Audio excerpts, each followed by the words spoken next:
Hey folks, Dude here, coming at you on of all things Wednesday, December 30th. And this is kind of one of these, things I really don't really want to talk about, but yeah, it's one of those things I got to talk about yet again. Death. Oh man. We have to bid farewell to one of those amazing rockers that pretty much just did those things that just completely took us out of our chair, made us stand up and pump our fists in extreme and complete rock god awareness. I'm speaking of Fraser Kilmister, also known as Lemmy from Motorhead.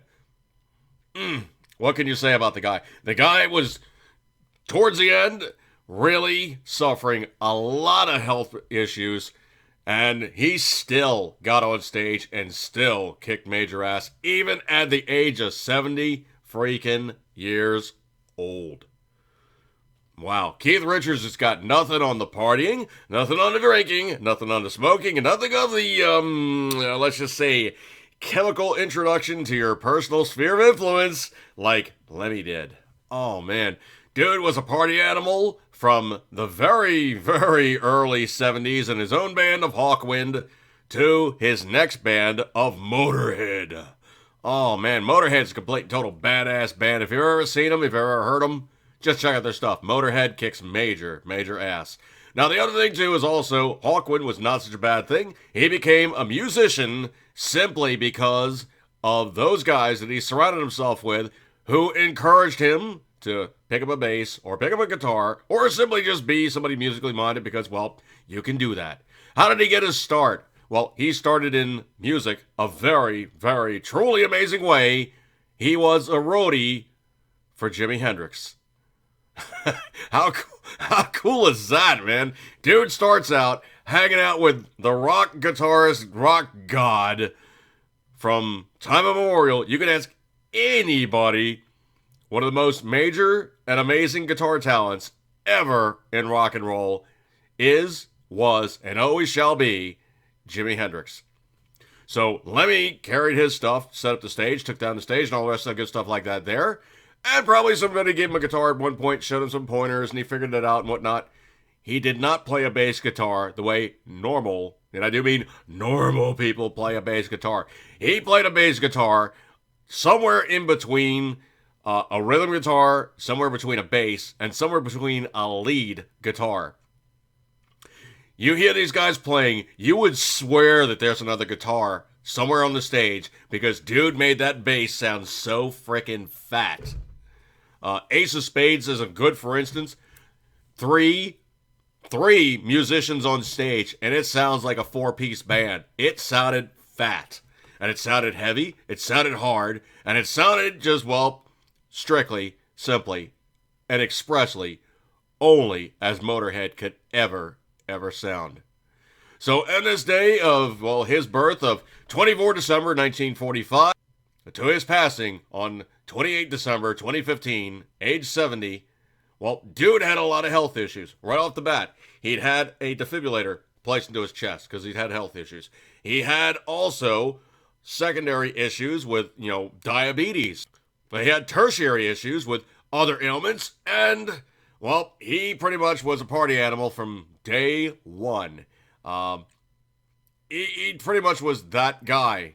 And he pretty much got his start, like I said, in the early 70s, and played until just about his death. His last concert, I think, was somewhere very late in November. And the thing that sucks was he wasn't, he was as if he had enough things to worry about already. He wasn't feeling good. He saw a doctor on his birthday of 24 December. He had a few days of notice to say, yeah, man, you got terminal cancer in your brain, in your neck, and you don't have but anything but 2 to 6 months at best. So case in point, dude knew he was circling the drain. He's like, you know what?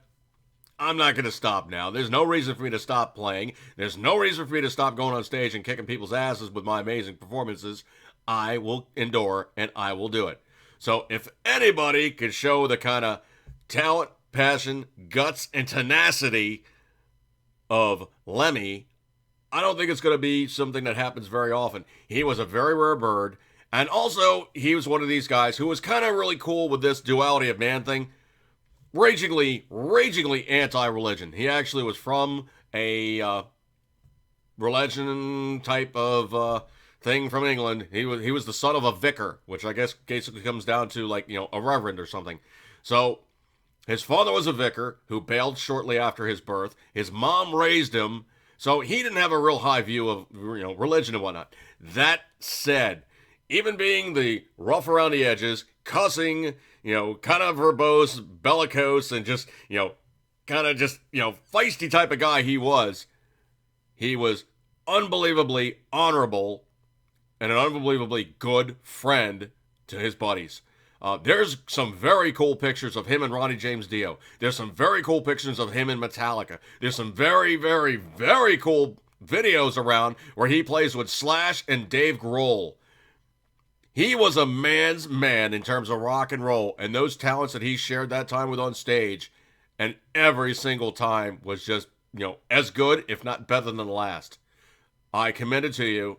Definitely check out Motorhead, and definitely go on YouTube. Just cruise around YouTube and just punch in Lemmy. Lemmy. Just look for his stuff. You will not be disappointed. On that note, folks, I'm going to bid adieu, and I'm going to say, well, to Lemmy, I don't normally do this in the house, but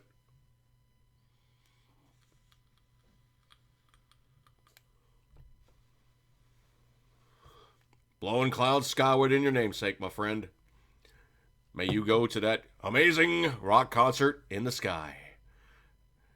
Ian Fraser, Kilmister, 24 December 1945, 28 December 2015. Rock God. On that one, folks, eat good, keep tendering as always. You know what, you love it. See you, Lemmy. Heaven is going to have an amazing rock show. I guarantee you. Woo, can hardly wait. See you guys.